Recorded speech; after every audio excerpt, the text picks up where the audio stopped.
All right, people.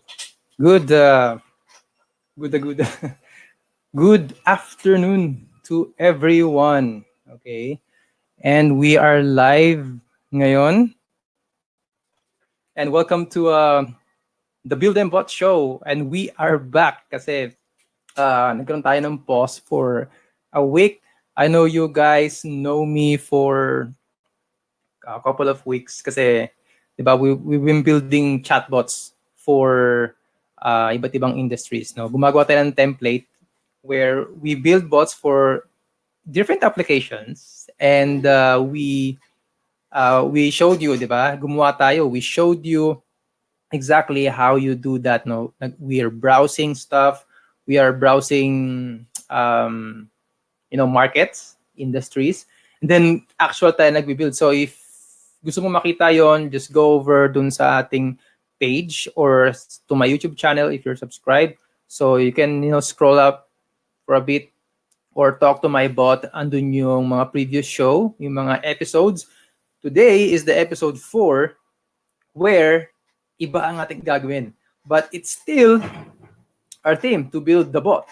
Okay? We will build bots for different industries. And ngayon is exciting kasi we're not building bots, but we will be mayroon tayong malalaman ngayon, and it's very beneficial lalo na kung you're just starting out or you're a business, you have people that network with, might be wondering, pasan ba yung chatbot na yan? Ano ba talaga yung fuzz na yan? Which is maingay yung mga marketers, maingay yung mga tao, mga digital marketers, to make a sale, ganyan, no? So, para mag-automate daw, auto-reply, and then sabi ng iba, okay, I think that's just an automation tool. Is it just an automation tool? If you know my past videos, kung napapanood mo yung mga dati, you surely know that it's not just about reply. Okay? So may mga natanong sa akin, may mga nag-inquire, hey, will chatbot help my business? Will chatbot help me grow my business, my client's business? Okay? So now, nakita niyo naman yung mga invitation ko at nakita niyo yung aking title, papalakihin ko lang ng konti. Ano ba yan? Tanggalin ko muna yan. So, palaki natin ng konti, yan yun, di ba? Nakikita niyo ba yan? And parang hindi nyo nakikita, kayo mag-switch. But yeah, yun. So, para makita nyo ng mas clear, this is the title. Application of Chatbots to Different Industries.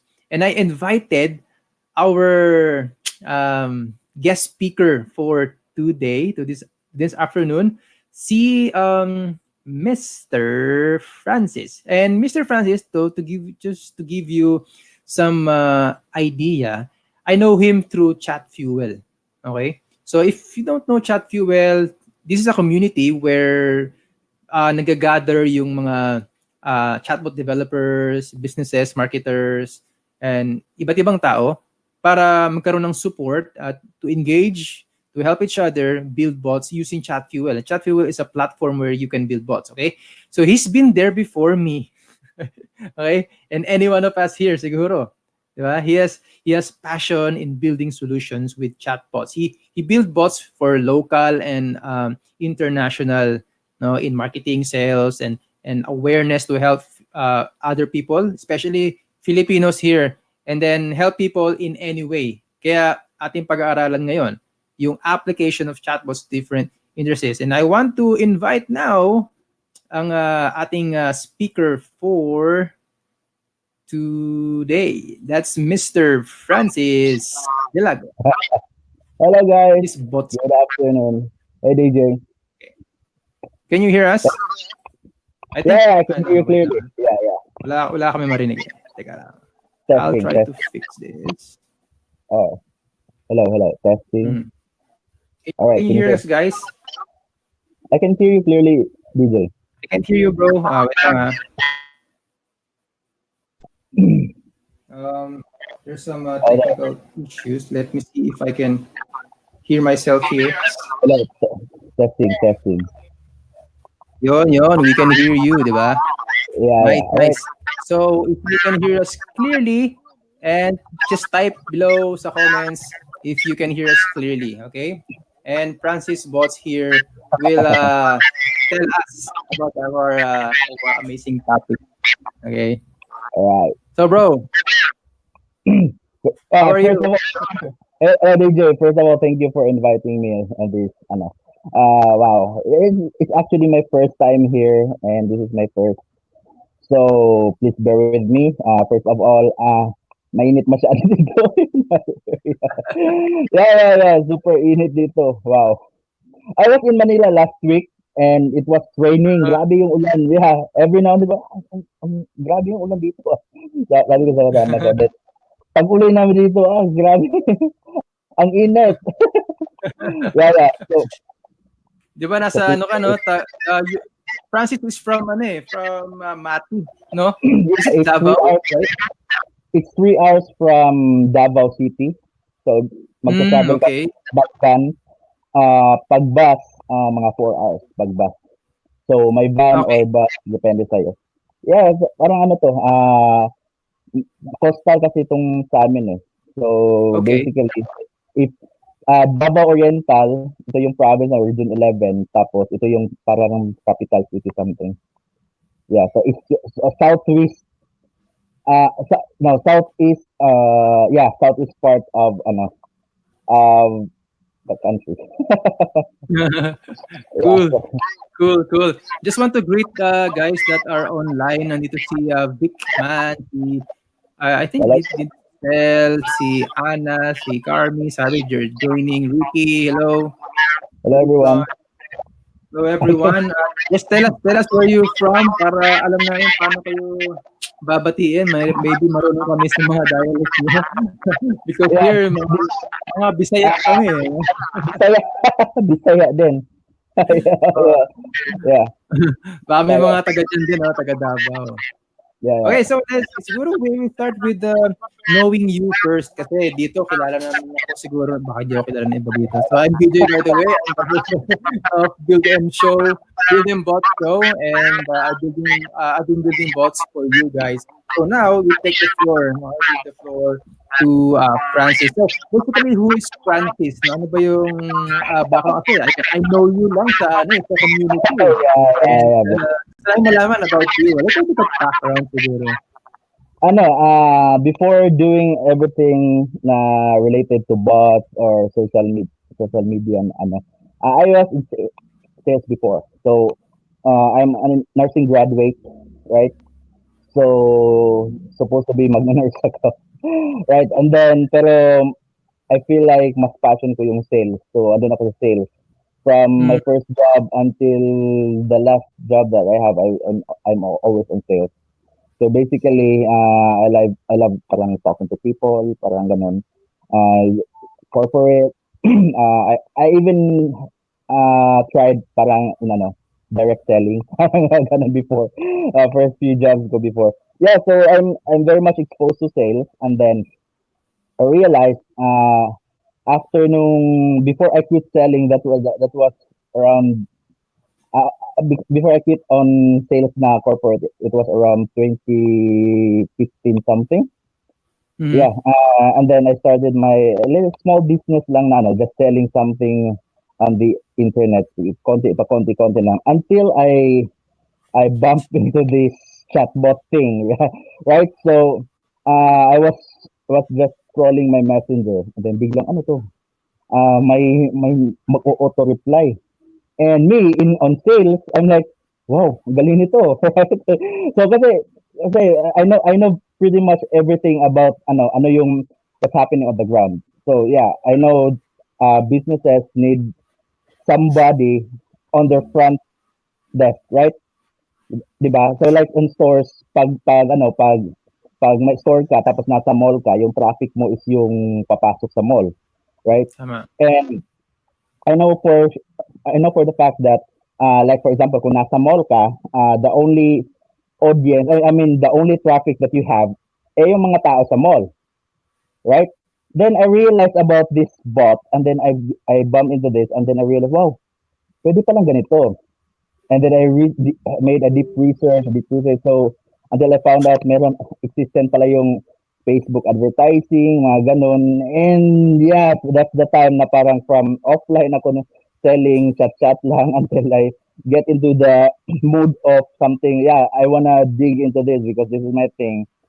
Only nasa online siya.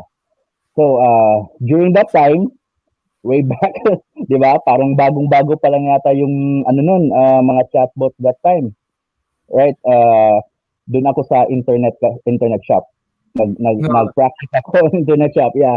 It was so funny when I am trying to recall everything nangyari before. Every day parang mag-spend ako ng 8 hours.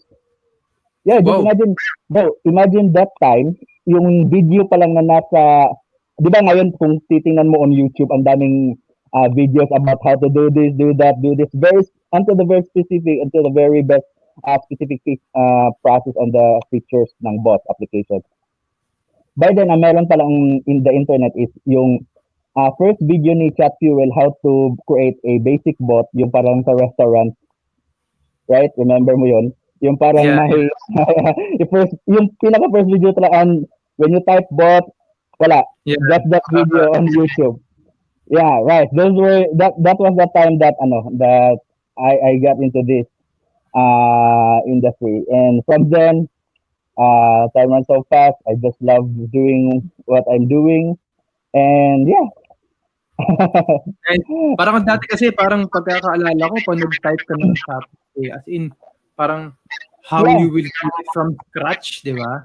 From scratch. Kaya Yeah. sabi ko nalula ako parang ayoko niyan, hindi ako developer. Yeah. So But I can relate, bro. Just imagine for a month, I was parang paglabas ko ng bahay, mga 7 a.m. Excited na excited ako kasi you know, alam ko this is something really big, right? Tapos ang oo, daming as I am on sales and I really like to do something with it that I build, right? Because hmm, after I quit my last job, and it always happens to me na every time I have a job, we always end up parang may friction kami with my immediate supervisor. Parang ganun. oo. Yeah, Sino yeah, nakaka-relate diyan? Kami nakaka-relate yeah, diyan. marami nakaka-relate niyan, bro. Yeah, ano, it's like, kasi, like, before kasi, first time ko na-experience yan, kasi pag corporate structure, uso yung mga inggit-inggit, right? Isi yung Hmm, inggit, tapos isi yung uso yung mga ano yung parang sisiraan ka, ganun. Tapos pag nakita mo accomplishment ka. So also yun, and then I decided during my last well, I don't think this is gonna work for me. Right? hmm, So I think I'll do this on my own tapos trying to uh get started with how to change myself from being a corporate hmm, guy into trying to be an entrepreneur, right? hmm, So yeah, I did what everybody else is trying to do, and it all started with like reading books, right? All right. yeah. I failed on that part kasi I realized pag nagbabasa ako ng libro, after just few minutes, natutulog na ako. Yeah, so Relate, relate, relate. yeah, maraming makaka-relate niyan. So it's a kind of struggle at the beginning. Yeah, and then after that, I tried, yung pinaka the best ko na ano talaga is watching videos talaga on YouTube. Yep, And yep. then, it's like, wow, yun nga, may saying ako to myself, always ko sinasabi on my friends, lahat ng problem mo sa buhay, lahat ng gusto mong gawin sa buhay, makikita mo yan in YouTube. YouTube Yeah, education. yeah, Ah, YouTube is, bro, I'm like, I'm like talking to myself, wow, what if my YouTube na before, nung nag-aaral pa ako, I shouldn't be going this course, tapos, yeah, so, yeah, I tried YouTube, then I follow some people, like, Jack Ma, yeah, si Jack, hmm. yeah, yeah, I Yan, watched Si that, Paring Jack, parin Jack, yeah, yeah. Yeah, kasi when you're trying to venture into something and you want to follow your passion, you would always start start from picking your right model. Diba? I'm not Yeah. in a place na, I'm here in Mindanao, I'm the guy from Davao, and all the tech scene and all the happenings, diba, is in Manila, right? So Yes, I'm yes. like, oh, it's so hard to find, kasi it's always, the book always tells you that, get a mentor, get a mentor. Yeah, so where? Who? Right? Your relatives don't even understand what you're doing, diba? Mm, They correct. don't even want you to push into something na hindi nila alam kasi they think that you're gonna fail. They think, ano ba yung ginagawa mo? Right? So, before, in the beginning pa nun, as early as parang 6:30, 7 a.m., nangangatok na ako sa internet cafe. Buksan mo na yung internet cafe. Kasi that time, hindi ako wala akong laptop that time. Right? Kasi from corporate, hindi mo naman kailangan ng mga ganun. Until doon ako sa internet cafe from 7 until 8 hours. So yun, from there I start going into all the chat fuel documents, everything with Google, and then during that time wala pa yung chat fuel community, wala pa yun. Wala pa yung mga Yeah, groups na yeah, yan. oo, Yeah, tama, tama. yeah, wala pa yung mga forum, everything. Parang siguro may mga secret na mga forum for mga developers lang, pero when it comes to yung group talaga na stable group, wala pa yon, right? And the first guy I knew na nakasundo ko during that time, and yeah, that was of course si Edmond Cinco. Yeah, shout out to Edmond if he'll be watching this. Yeah, so from there, parang nakita ko, Ed wow, Cinco, yeah, yeah. yeah, I hope you'll have Edmond here too, right, bro? Yeah, yeah. We'll invite Yeah, him, we'll invite him. Okay. yeah. So So again, guys, you're really tuning in dito sa live, no? Build Them Bot Live, Messenger Bot Building Show with your host, DJ Dadula. At ang kausap natin ngayon, ang ating guest speaker, si Francis, and is a founder of Ai.PH. Ngayon, ating pinag-aralan how yung mga applications ng chatbot to different industries at ating nalalaman ngayon on ano yung magiging impact nito sa atin, sa buong community in the whole country. So, tell us about what's your business right now? We know that you are the founder of AI.ph. yeah, yeah. Right now, kasi before when we get started, I of course it's like just like everyone else, right? Try to make money, right? So offer social media services, bot development services, consultation to different businesses. And I remember during that time, it was as I recall, yung competition ko palang dati, it's not really like competition, but ang nakikita ko palang dati na selling these kinds of services, yung chatbot.ph, right? Hmm. Shout out pa kay Boss Ron. Yeah. Uh, Yeah, I was offering to my, it's so funny kasi I was offering to my client, yes sir, this is the cost. Tapos sabi, oh, ganyan kalaki. Yeah. Yes sir, I'll have you a comparison with chatbot.ph. Tingnan mo yung price. Sabi, and then I have my first customer. It's a shoe store. Yeah, I'm still with mhm. him until today, and so far so good naman. So that's my business so far. Of course, social media, but at as time passed by, I realized kailangan mong mag-build ng team, right? Kasi if you want to Yeah. do something bigger, you can't really do it yourself. So currently, I have my co-founder. Yeah, I have a Mhm. co-founder. He's an American, meron siyang, he's been involved before into many businesses, startups. And yeah, we're trying to build something. So it's really serious about it. Tapos seryoso din ako. And yeah, he moved with me and we're gonna build this from scratch. And just last week, we decided to get another one co-founder on board, which is more on development side. Mhm. So that's why I was in Manila last week. So yeah, Oh, I tama. schedule. Okay, Yeah. let's meet this guy na kakilala mo, which is it's actually a kid genius, parang ganun.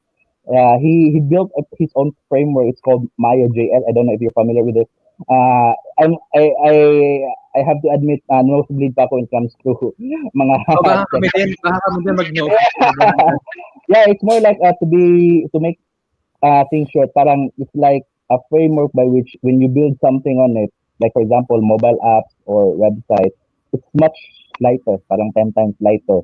So yung Mm, loading speed, yung ganito, mabilis na yung mag-code. So from big data big na maraming mga script na ano, parang something na mapapabilis na.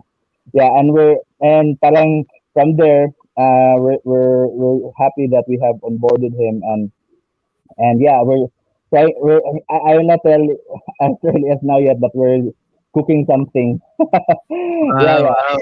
Sinabi we're niya cooking. yung mga niluto. Yeah. Yeah, so yun, Cool. bro. So yeah, it's basically that's how our business goes. With me and my co-founders on board, we can do much bigger, much more, right? Like we, aside from bots for marketing, we can also do other things aside from bots like mobile apps, and of course, it's always linked to the use of bots, right? Kasi everything that we do right now, it should be linked on the bot. And Yep. I believe you already know that why, right? Yeah, you always preach that, bro. Yeah, everything is, yeah, we call it dumb tech work. Kasi some people would say, this is the feature that download your app, download. No, how about put it on the bot, and from the bot gagamitin nila, right? So something like Tama. that. And that way you can actually create so many things with the bot. You can play so many things with the bot. The limit is just your parang imagination mo lang, right? Yeah, yeah. So from the previous conversations, guys, the pinag-usapan kasi dun sa conversation, the mainstream of that event, actually, if you don't know, kung wala pa kayong idea, is that chatbots will really be the mainstream, and people ay ano nagko-communicate through chatbots to connect to different applications. So para saan 'yun? Kasi mas mabilis ang information using Messenger right now, and magiging multi-channel. So if sabihin multi-channel, guys, if you engage with a bot, mamaya mag-message sa'yo sa email, mamaya pupunta sa WhatsApp, mamaya mag-Instagram sa'yo, or any apps na nasa phone mo. So that's why we are telling you, lagi that you really have to consider that people are like private. So maybe your engagements with Facebook, with other channels is mataas, but if you don't have a personal engagement with your market, with your target, like sa mga customers, sa leads, like how you communicate with your friends, the family, that's how we're going, no? So maybe may magugulat na lang tayo sa bot, hey, meron kaming ganito eh, actually it's better than this. So hey, can I order that? But you're really talking to a bot. Okay, I want to, do you really want to, we have another one. So mamaya mag-message sa'yo sa Instagram, mamaya mag-email sa'yo. So ganun nangyayari ngayon, and that's what we are doing now. But ngayon, kasi sabi nga ni Francis dito, madami na silang ginagawang bot, and he's really focused on sales and marketing. But right now, hindi lang yan ang live, hindi lang yan ang focus ng chatbots.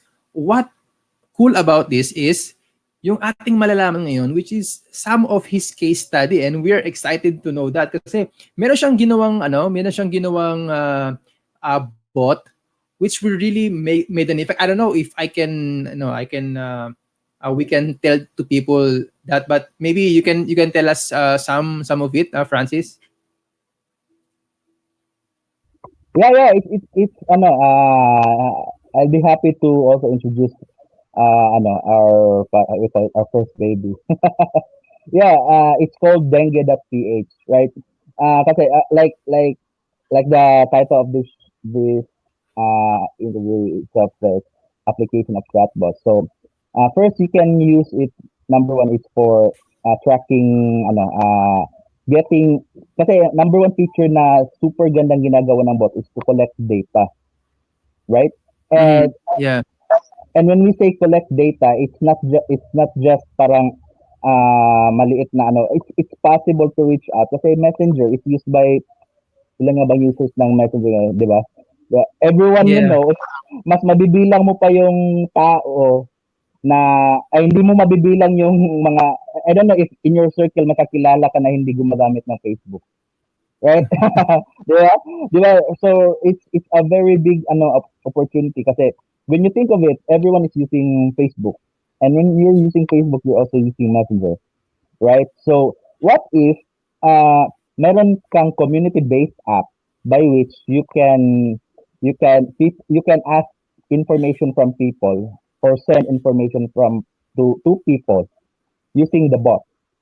So that's our concept with the dengue.ph. It's like m.me slash dengue.dot.ph. Mhm. Right. So you guys can Dot check okay, that. dot okay. So this is one useful application of bot kasi we can actually track upcoming na like mga outbreaks. Just imagine in your the concept of this is simple like this. With the dengue.ph, people can actually contribute. Like whenever may mga dengue on your like in your surroundings, biglang Mm. may ka-dengue sa kapitbahay mo, nalaman mo, tapos naka-dengue sa isa pang kapitbahay mo. As early as now, you can send a report na, may dengue dito sa kapitbahay namin. Ito yung data, recovered ba or namatay, yung Oh, age. cool, no? Yeah, you can send all those data, bro, from the bot itself. So, recovered ba or okay na ba siya, age, saan ba location, very specific. And all those data will be sent into the database and then meron kaming heat map, right? Wow, So cool. if you check the app, ang mangyayari, lahat ng data na nasi-send will be placed on a heat map, parang map of the Philippines. Tapos I don't know if you're familiar with globe mga down detector, like i-check mo yung mapa kung saan naka-down yung globe or smart. Kasi ang style nila, may heat map sila. Tapos makikita mo sa heat map, may red dun. Tapos, the same application with the dengue. Meaning, kung on that specific heat map, every time mag-send ka ng location, tapos ito yung, send ka ng case, tapos ito yung location mo, lalabas yun sa Mm. heat map. So, ano mangyayari niyan? If you opted in into that app, let's say a threshold of 100 reports or 50 reports lang, right? Mm. Immediately you will receive a notification na hey, you would select a parang uh, notification na option like either messenger or text. So from there you can receive or you can put the number of your relatives, not necessarily you. Like for example, ikaw yung padre de familia, pwede mong iset ng notification yung mga anak mo or yung pinsan Mm. mo, kapitbahay mo, or your loved ones, hey, subscribe kayo dito or ilagay ko yung number nyo. And whenever there's an outbreak happening in your area, you'll be the first to know. Number one is uh, based on mga people na nagsasubmit ng information, right? So, Right. the more Cool. maraming tao nagsasubmit information, you'll be notified. Hello DJ. Based on our based on our data, people are reporting in your area na may mga dengue cases. Right? So it's so cool that way kasi ikaw mismo malalaman mo lang. Kailangan kong mag-ingat. Kailangan I have to make sure na I have to make sure na hindi kami na marami kumbaga yung mga bata sa amin pag hapon na or ano ba yung dapat nasa bahay na tapos dapat naka-off lotion ano ba yun, right? So we also Oo. include yeah, I also included those mga just for immediate na mga therapies kung may dengue kasi bro I'm a nursing graduate so dengue is a virus Tama alam ko nga yan. pala, eh. Yeah, dengue is a virus bro so there's no such thing as a parang treatment talaga with a virus. So, the only thing to do is to parang intervention on the symptoms. Kasi hindi namamatay yung mga victims with the dengue virus itself, but on the complications, right? Mm. Yung mga internal bleeding, yung mga ganun. So, with all that, aside from the community-based na data collection, we also parang give na we will also be offering this into the Red Cross. Yeah, my co-founder told me that yeah, we can put this into Dick Gordon's office and have him assist us para it can be adapted by the Red Cross. Hopefully, we're really pushing that hard. So what will happen? This is another thing. Kung Red Cross can get information from the hospitals like saan yung mga how many cases do you have right now in each location parang ganun. So by then pag may na-report ng hospital mismo nag-report on that on the number of cases, then immediately you will be alarmed. Ganito pala yung status natin ngayon. Ito yung mga ano ngayon, ito yung mga cases ngayon by at the present. So yan, we haven't officially launched it yet because we are still finalizing the Red Cross, but we have partnered with a guy named Wilson Chua to Mhm. help us with our server. It's actually on Runster's tawag doon. Uh, uh,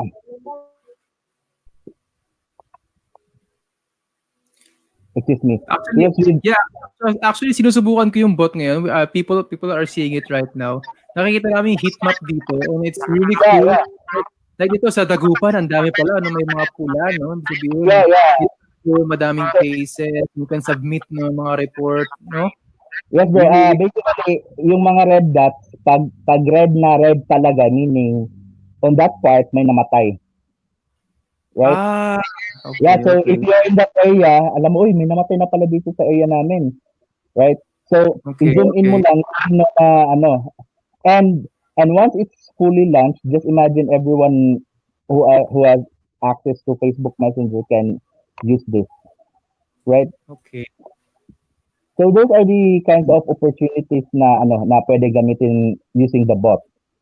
Right now, we are still on the testing phase and still finalizing the bot uh, because if we want to have it used by as many people, di ba? Imagine pag fully launched na kasi yan, you will be needing huge server, right? Yeah, Tapos yeah, yeah.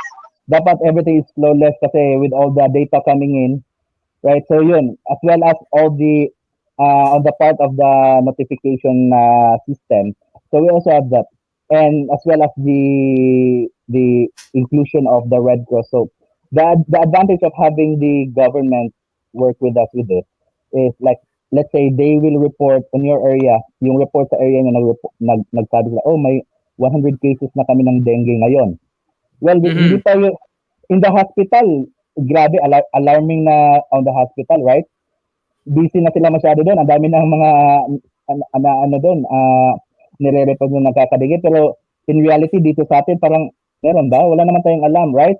Yeah, yeah, Malalaman yeah. lang natin yung kapitbahay natin is is ganon, nagka-dengue. Which is, yun nga, unfortunately, last week, uh, yung kapitbahay namin is yung anak niya is namatay sa dengue.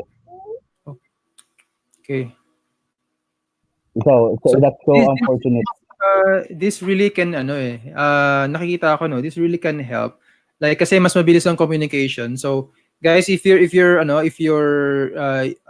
trying out yung yung dengue.ph, I think you should be trying no kasi madaming information na hindi natin alam and we're just pinapakitaan tayo ng mga awareness dito. So might as well you share this to your to your friends and family to try this out kasi i-roll out na nga to and this is a good chance for us na ipakita din natin if you're a chatbot enthusiast no advocate we also support this dengue.ph kasi anong maitutulong nito isipin mo na alam natin kung nasaan tayo nasaan yung dengue ano yung mga dapat nang gawin ano yung mga precautionary ano yung paano tayo magre-report at least may matutulungan natin yung mga nearby hospitals o yung mga ibang medical team to assist no and kapag na-public pa to and nakita no by the way makikita mo to sa Manila Bulletin kasi na-feature to si Yeah, dengue.ph already yeah. and dito na sisimula yung journey na ito and it's really really amazing bro. Yeah, it was featured in parang tech news in Manila Bulletin. Hopefully, after we finish this everything, we can get going and get the support of everyone who is empowered to. Kasi the point here is, this is a very useful tool, right? Excuse me. This is a very useful tool and it's very powerful, and we can see the possibilities, right? And imagine if we can apply this into diseases like polio. Right now in Davao, we have Yeah, tama. referred may polio virus dun sa river, Davao River. So yeah, Mhm, and mhm. of course, like measles, ano ba yun? Other swine fever, ano yun. So, it's very useful and it's very cost efficient. Kasi if you want to participate, just open the bot, right? No need to download anything. Just just use Yeah, the yeah. bot. Yeah. So yun lang, ganun lang ka-easy. So you're not obliged to really download an app for this. So that's one thing na ano na the advantages. So, sorry for Yeah, that. and ano eh, and Advantage some using the businesses bot. are ano eh, are asking kung ano ba yung mga pwede natin investment for this. Kasi if you're going to make an app, no, it will cost you a lot. So paggawa ng app, and kailangan mo pang ipa-download yan sa mga tao. While Yeah, if you're using Messenger, lahat ng phone ngayon is may Messenger, and we have free, 'di ba? Free data.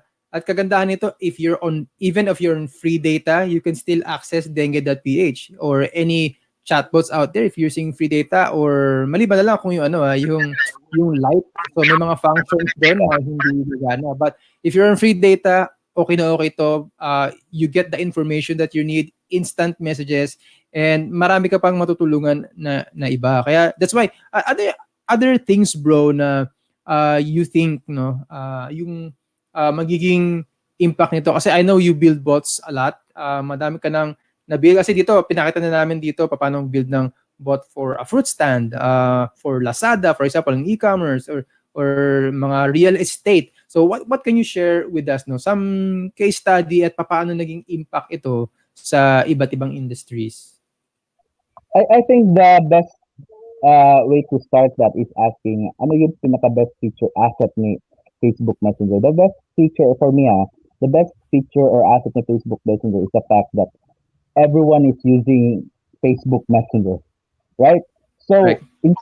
like you said earlier na ano na like people will don't have to download app. Just make it this way. Like this, I always do this on my page and my clients. Sir, do you think yung ano yung mga clients mo, like for example you are a store or a restaurant. So do you think yung mga clients mo willing to download an app on Facebook just to eat on your restaurant? Hindi, right?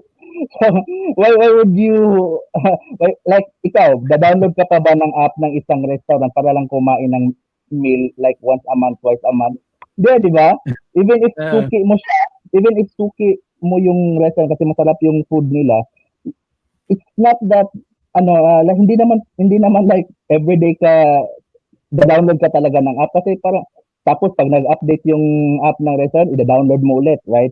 So uh, that is the best thing to ano. So from using that concept, so you can start thinking now, wow, what are the other applications, right? So it's like this is something that everyone can use, and this is something that you can deliver a message to everyone, and this is something that you can run an automation kahit na walang masyadong manpower, like for example sa recruitment, just by recruitment, pwedeng doon na mag-submit, wala na yung submit your your anong tawag doon, yung your CV on this, right?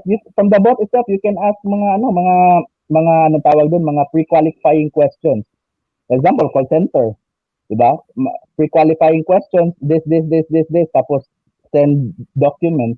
No hassle, right? Kasi right na mga tao ngayon gusto niya parang super mobile ng mga tao ngayon. Ayaw na nila ng super dami pang ipa-process, ganun ganun. So as much as possible, we minimize those frictions to make it really efficient. yeah, kasi may mga ibang ano, may nagsabi na, hey, chatbots, talk to real people, di ba? Sabi, maging ano ka out there, kausapin mo sila, hindi yung puro chatbot. And I saw some answers really, and kasama ako dun sa answers na yan. Sabi, okay, ngayon ba kapag nagbabayad ka ng bills, gusto mo pumunta mismo dun sa store. Ngayon ba, kunyari, mag Exactly, magbubuk ka exactly. ng plane And ticket, like pupunta ka those doon sa people saying, mismo hey, ano para it's better you talking kumuha. to your customers. Yeah, yeah, it's true. Pero just imagine if you're running an ad, ang budget mo is 50,000 a month, right? Tapos ang inquiries mo niyan is like, let's say, kahit na very conservative, 1,000. Kaya mong sagutin agad-agad yung 1,000 inquiries in one day. Correct, Tapos correct. kung next day na nila masagot yung inquiries, you think bibili pa yan? 1,000 inquiries, kaya mo kayang sagutin yan one day. So that's something that the bot will do. That's why the bot will sort out everyone's question, like mga frequently asked questions. Tapos you will only be talking to the actual buyers. That's something that the bot can do. And it makes people na parang less friction. Kasi pag positive talaga yung tao, isa lang ang gusto niyan eh. Just give them the information they need as soon as they ask it. So that's something the bot can do. So in different industries, it's either you're selling physical products, or like anong tawag doon, like digital products. The only basis of how you design your bot is on that very concept, right? Yeah, yeah, yeah. And ano eh, So yun. um, From that you can start on like creating some, let's say, always start. Ako personally, what I do is I always start with a question of ano yung needs, right? And then ano yung meron on Messenger that we can use, and from there we can create almost anything, hmm. right? Yeah, yun yung pinaka-key, no? Ask people what they need. I can't hear you, DJ. Nakamute ka ata. Uh, no, I think na-mute ba yun sa'yo? Medyo nawala. Can you still hear us, guys? So I will unmute you, no. Nawala. I think na-lowbat yung ano, yung okay,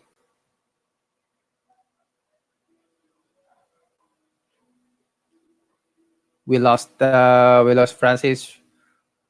We lost Francis for now, and that's fine. What we are telling you guys is that um lahat tayo aware na, lahat tayo sanay na rin sa paggamit ng bot. How if you're talking to kuwari mag-order tayo or pumunta tayo ng support, 'di ba meron dong mga voice messages na press 1, press ganito and press ganyan. So sanay na tayo sa ganun. And this is how chatbots on Messenger bot works today.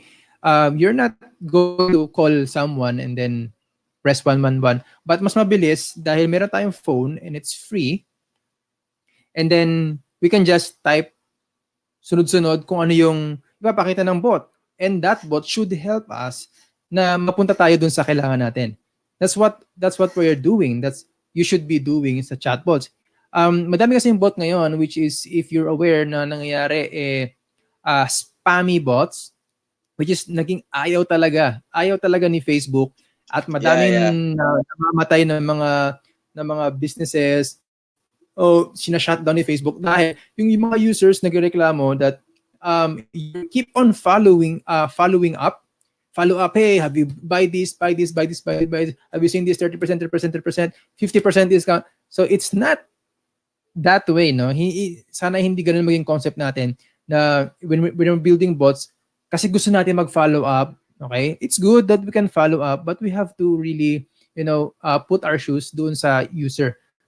Hindi ka ba annoying? Kasi you just want to sell to me. That's why yung mga ganitong klaseng mga build, mga ganitong talk, it's really important. Lalo na yung pinakita sa atin na dengue.ph.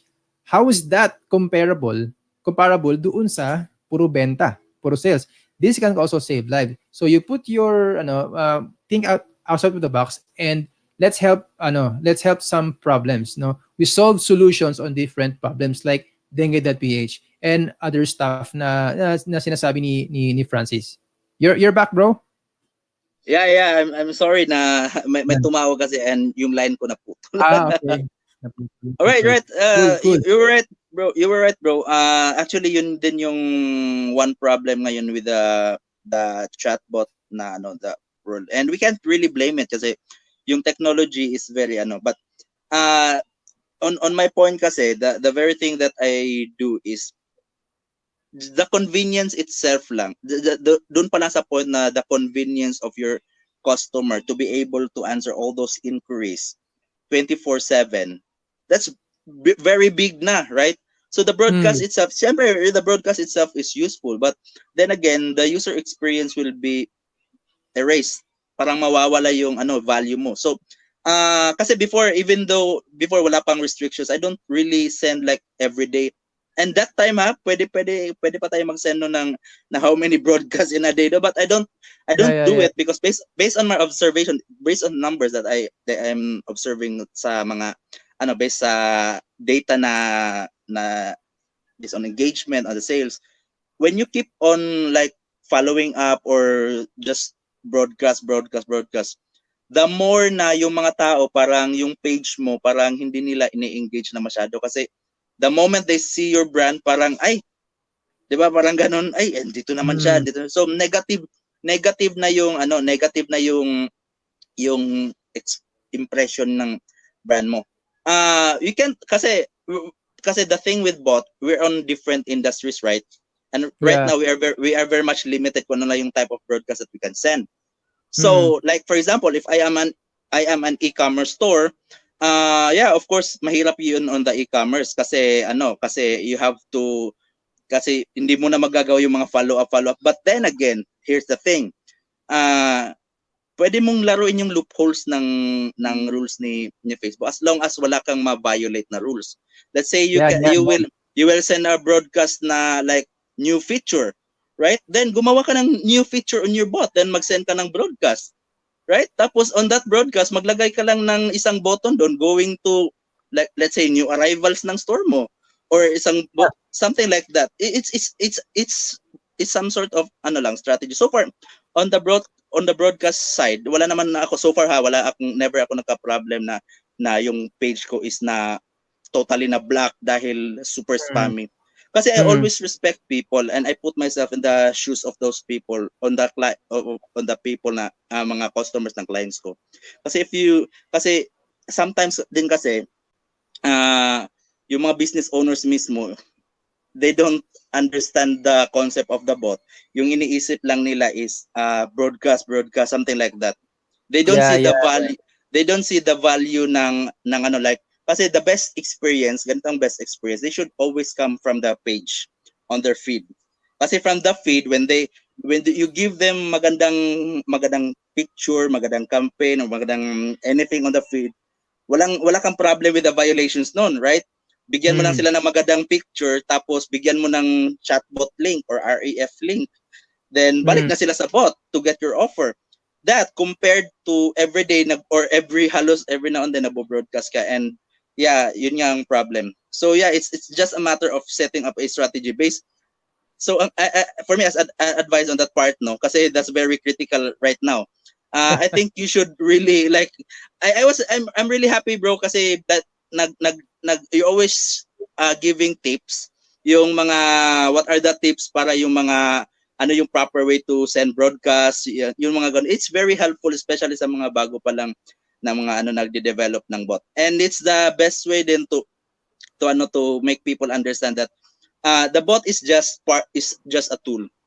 The bot is Mm. just a tool to help you with this and that. Let's not make the bot na ito yung parang the word automation itself is negative na when you say we'll give the bot Yeah. everything na bot na yung gagawa ng lahat. You just press one button to send a broadcast and then no, it's not parang hindi siya kung ikaw kaya right? So yeah, that's something that we should consider. And also, there are different industries that are actually very powerful na mga industry when it comes to money. Right now, aside pala from another application ng bot is I use anong tawag nito I use 360 VR 360 something, by which yung mga parang 360 photos, right? Tapos let's say real estate, yung chatbot mo ililink mo dun sa 360 photos na 360 on the sa real estate ha. Tapos papasok siya sa main hall, tapos papasok sa room, papasok sa CR, papasok Cool. that's one. Yeah, that's one application, good application of the bot. Kasi it's giving people na parang it's talaga experience. So, Kasi galing sa right, bot, no? Galing sa bot. yeah, Pag-click from the niya, bot, pupunta siya pag, mismo parang siya nandun sa mismong yeah, lugar. So, parang andun para na, pumunta ka doon, nandun ka na, di yeah, ba? yeah, that's one cool strategy, especially sa mga real Cool. estate or mga hotels or mga Airbnb na business. So, excuse me. Or biglang may tumawa. So yeah, that's one application of the bot na pwede nating gawin, like 360 tours. You guys should explore that. It's very useful, especially those guys na working on real estate niche. Yeah, I think I can post it on my profile. Just follow me on Facebook. Bot.dev.ph, parang ganon yung username ko. So yeah, with that, I will post it. You'll get the idea, and then it's like we have the link. Tapos let's say this specific room on a real estate, right? Or on a hotel. Pag click mo view 360 VR, something like that. So may VR Yun, tours cool. yun 360. Pagpasok mo pa lang, andun sila sa harap ng hotel. So makikita niyang street view. Pagpasok, ano yung hitsura ng lobby. Then pasok, ano yung hitsura ng CR, ng hotel Yeah. within the It's room. really, So it's really the very experience. immersive. Oo, Yeah, oo. very immersive experience kasi lalong nag-i-improve yung technology kasi kasi there are people talaga na like gusto kong pumunta dito pero ano yung meron sila, titingnan mo lang yung pictures. Bro, still pictures are becoming parang a thing of the past. In the near future, yung mga websites I can really tell few years from now, yung mga website may mga 360 na yan, especially yung mga on the hospitality niche, right? Real estate. Kasi pag hindi mo ma-picture, pag maganda yung pagka-picture mo, and then mafe-feel ng user na andun sila sa immersive experience, ito pala yung kahit nawala ako doon, di ba? Kasi iba Oo. iba yung feeling pag picture lang at parang 360 na kung pwede mo ilagay yung VR glass mo tapos iikot ka, yung ganon. Yeah. So you can explore that, guys. May mga platform din supporting that, and you can that's the cool thing about bots kasi you can really put anything like yung mga automation, mga calendar, appointment, right? The basics, yung mga appointment na setup, yung mga location tracking, mga ganun. There's a lot of things that you can really play with the bots, and those are the things that you can offer on, like, especially mga big market, right? Mga big brands. That's something that they would like to have on their their marketing na platform if ever they want to add more to improve their branding. So yeah, those are things that you can really do. So from there, ano yung mga pwede mong ilagay the bot, you can adapt it and apply it to different industry. But always remember, just focus on one thing. What is the very thing that your client would need, right? Kasi all of this is useless kung all of those cool features are useless kung hindi naman you need ng client mo, right? Right? Kasi if yung client mo ang need is more on customer service, or need is more on let's say support for the returns, hindi naman nila kailangan ng lead generation kasi ang kailangan nila returns. Yung mga ganon ng mga bagay. So yeah, I think if there's a tip that I can give, always get into that pain point. Always yan.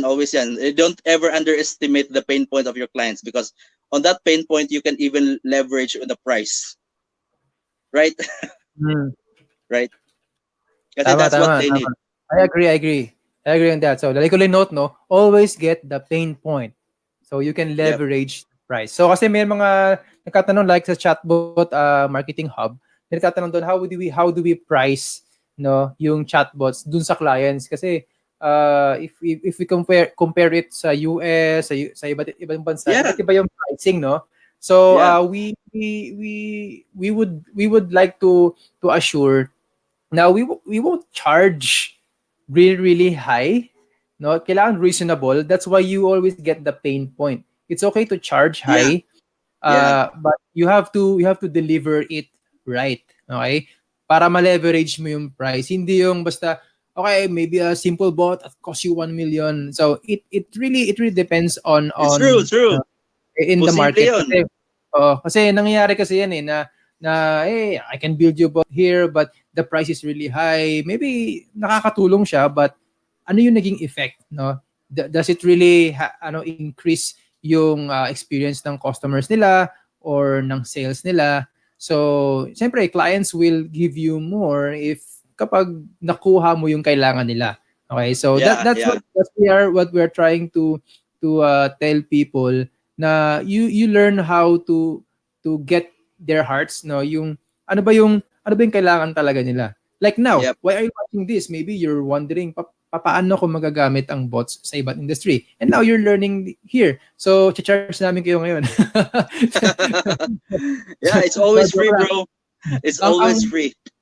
bayad lang dito is like, share, tag, subscribe, no? So you can Yeah. learn more about this. And we will have more discussion. Hindi lang tatapos dito yung aming usapan ni Francis. We will get you back and we'll invite you to other discussions, other live webinars na para malaman nyo talaga paano yun siya ma-leverage. Kasi if you see, chatbot is parang phone mo.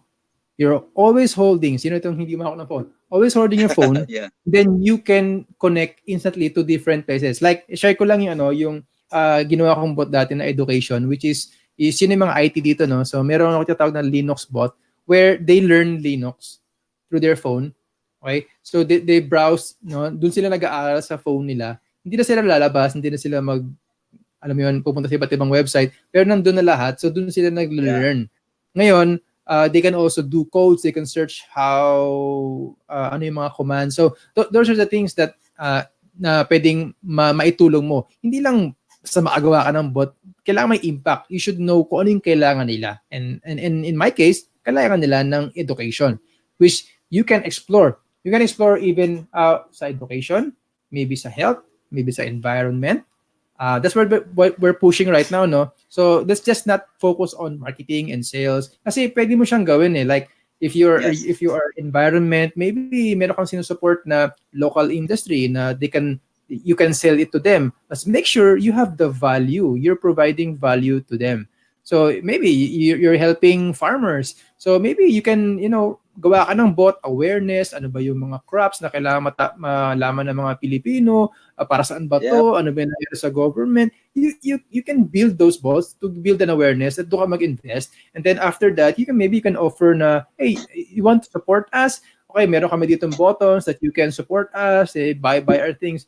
Ganun, no? So maganda yung meron kang ganong pag-build ng bots like what Francis is doing currently, di ba? Yes, yes, because DJ, kasi when it comes to bots, maybe it's very wrong to think na you bring your bot and presenting it to your client tapos sasabihin mo, "Oh, this is what my bot can do," right? So it's Yeah, very yeah, wrong. yeah. It's like saying kasi the right thing to do is always the right thing to do is first get the what your clients need. Kasi your bot can play part on the lead generation, right? Number one, lead generation, of course. That's what bots does, right? Then number two, pwede rin siyang for conversion, right? Kasi some of your clients don't really need parang more, kasi lead generation is a given. But some clients need more on conversion, which means that it's more of a immersive experience. Like I said earlier, yung VR 360 added into the bot, something like that. It's more on immersive experience. So it's more on conversion. And the more they engage with the bot, it's like giving them an idea. Kasi ang iba dyan on the client's leads, iba dyan almost buyer na, right? So kulang na lang ng konting push with the bot, right? So that way the bot can help. Or maybe on the after sales, right? Like report yung mga FAQs, paano asikasuhin yung mga defects, ano yung processing. Everything can be done within the bot. Everything that what an app can do can be done within the bot. The only thing that the bot can do against a regular app is hindi na siya kailangan i-download, right? Yeah. So it's there. You can make your bot the funnel, for the conversion and everything just there in a one messenger link. Put it on your social kasi people don't like kasi before, di ba? Type ng www dot and then after website biglang lumabas yung mga app. Yeah, cool yung apps pero kailangan mo pang mag-download ng app. And then right now and then ito na si bot. So it's very cool kasi yung mga tao, the experience in the way people engage with brands is evolving. Dati ang dami pang tinatype, right now yung mga tao gusto lang na is pindot tap. So parang ganun lang. And people right now because there are so many competition in the market right now in different industries. Those people who can give immediate answer, right? Immediate information about the product and their service. Those are the people who will generate Agree. more. I agree. So basically no, kung if you're, I think a good advice is kung meron kang nilapitan na client, maybe siguro kailangan ng tulong. 'Di ba? You have to understand kung ano yung kailangan nila. So may tatlo no, may tatlo kasing parang revenue line na ito lang kailangan ng mga business or kailangan ng mga tao. So first, tama yung sa lead generation. So kailangan ko ng madaming tao na makakaalam ng business. So I want to understand them. Maybe you can help a bot. With the bots, you can help them na ma-increase yung kanilang lead generation. So you choose between that. Kung kaya mong i-solve lahat yun, and then better, no? Maybe madaming nag-inquire sa kanila sa Facebook nila. But hindi naman siya nako-convert. It means wala namang nag-action. Hindi nag-action yung mga followers. Hindi naman siguro nag-inquire about them. O hindi sila tumitingin ng mga services o tumutulong or any engagement. So, pag may ginawa yung tao, it's a conversion. And after that, maybe nag-purchase sila, kumuha ng service sa'yo, o tumulong sila sa community, or may silang ginawang impact, how will they be loyal? So, pwede kang magkaroon ng information or reminder or something na pwede nilang balik-balikan hanggang sa maging loyal subscriber sila sa bot. So, magiging malaking impact, magiging viral, no? Hindi naman viral na memes, no? Magiging sabihin ng tao, hey, this dengue.ph is really cool kasi kahit araw-arawin ko siyang i-browse, natututo ako at magiging aware ako sa lahat ng nangyayari. And na-alert ako lagi, what should I be doing? Kasi syempre, mga parents, di ba? So, as a parent, dapat alam ko itong mga to. So, that can really help yung mga clients o yung mga market natin na paano to makakatulong as a developer, as an enthusiast. Yeah, that's true. So yeah, it's just a matter of just a matter of finding the right pain point to target your approach. Okay, so may mga ibang question kasi alam ko dati kang nasa nurse tapos naging sales ka. So ano yung journey? I think this is the last one, no, bago tayo pumunta sa yung mga iba pang tips, no. Na kasi iba, nako, hindi ako marunong yan eh. Kailangan ba technical ako? Kasi, syempre, alam mo, like si Francis, no? Meron na siyang team ng mga developers. So maybe yung iba kasi naisip, paano yan? Ang hirap i-build yan kasi kailangan ba akong mag-code, mag-aaral ako ng ganito? Ano yung kailangan kong gawin? Yung kadalasan tinatanong, kailangan ko ba ng technical? Kailangan ba IT ako? Hindi ko siya alam eh. Okay, so like si Francis, he's a nurse, tapos he's a salesman, marketer, but he was able to build bots. So, yeah, ano yung masasabi mo doon, bro? So yeah, good thing with this thing is hindi naman siya necessarily kailangan on the IT industry ka talaga to know this. The thing with social media and having YouTube and Google, right? All your problems in the world, anything that you wanna ask is already on YouTube right now. Kahit na on the very most complex, may nakikita ka super complex na ang gusto kong malaman, pero there's a lot of information na parang na-overload na ako. So I'll just pick up. So that's one thing. I started on this journey. Excuse me. I started on this journey na wala pang, the only video on the internet is just Chat Fuel, how to create a bot for restaurant. Then few years later, I tried to build a team.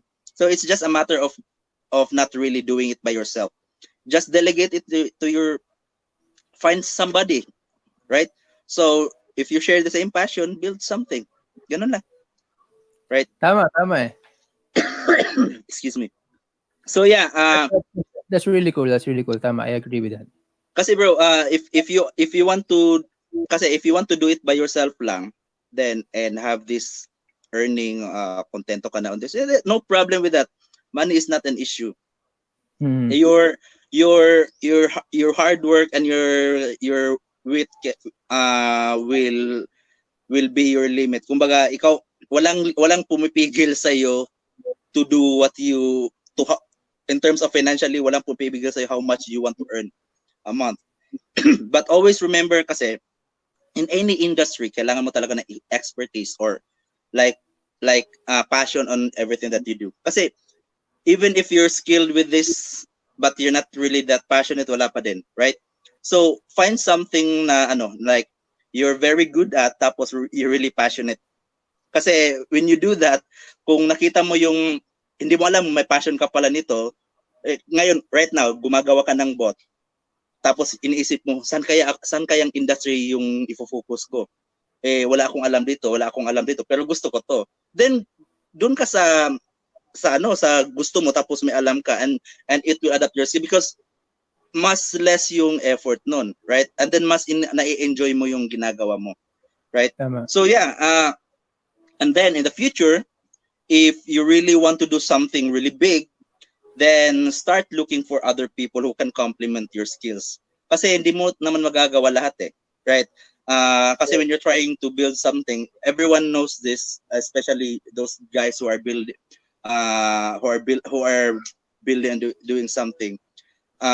They know that if you want to really do something big, you can't do it just by alone. You need somebody to complement your effort to make it really para very effective and magagawa mo yung gusto mo. So it's all about parang building the right guys into your team and doing something that really you're really passionate about.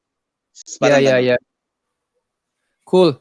So guys, we don't have a lot of time, but we learned a lot, no, di ba? Sino bang natutunan today, di ba?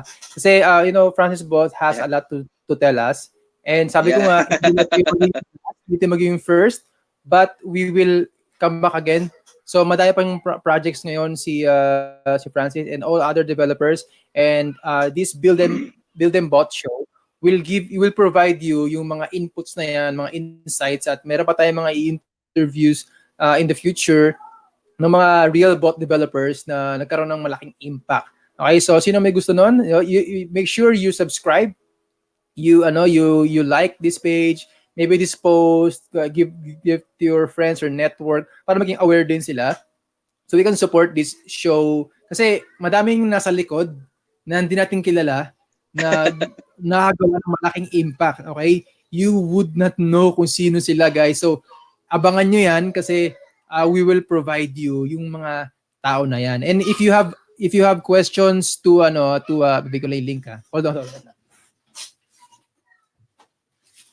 If you have questions to Francis, you can ask him. You can go to his profile, facebook.com/botdev.ph, and I think yung website niya is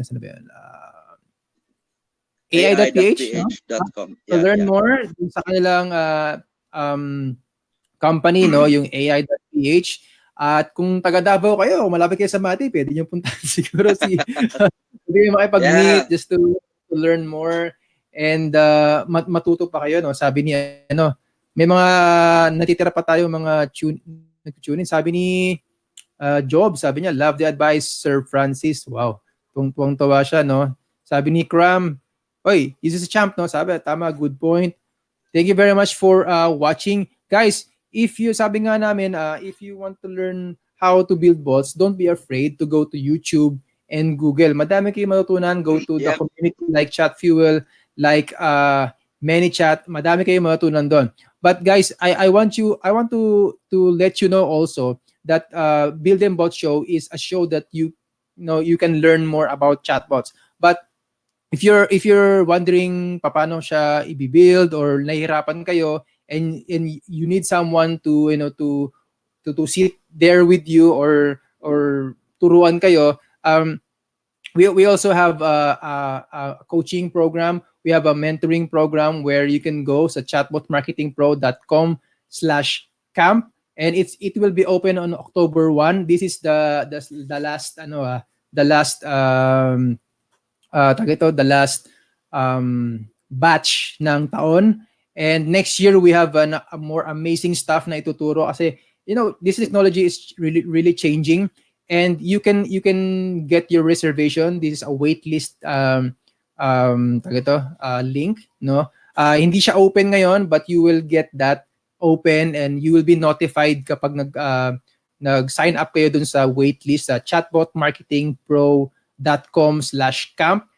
Yan. So magbubukas yan from October 1 to October 3. Yun lang yung time that you can join it and register doon sa camp na ito. You will all know all the details kapag nagbukas na yan, guys, and you will be notified. So again, you please like, share, and tag, subscribe kasi nasa YouTube din to. And if you're watching this on replay, type nyo lang #teamreplay, and sa mga natitira dito naka-live, no, #live. And if you're watching this on YouTube, this is an edited version na. So may mga stuff like an intro, yun lang naman. But may iba. And let's all give our clap again to Francis here na nagbigay sa atin ng so much value and learning at how you can really apply chatbots in different industries, no? Okay, so thank you very much, guys, for watching. Watch out dun sa mga announcements, sa mga notifications sa aking page dito sa DJ na page ko, and then dun sa aking bot. And sabi ko nga, reach out to Francis sa link na to, no? facebook.com/botdev.ph, tsaka sa kanilang website na ai.ph.com, so you can learn lahat ng mga applications nila and how you can really reach them. You have a few words, last words, hindi last words, last days, or bibigay mo sa amin. I think DJ, just keep doing it, guys. For the new words, just keep pushing, right? And of course, find something that inspires you, right? Kasi those are the things that would really keep you going. Yeah, I think that's all. Great. Thanks, DJ. Great. Yeah, thank you very much, Francis, and good afternoon, guys. So this will end our tawag dito our Thank you, guys. live show. Thank you very much. Thanks.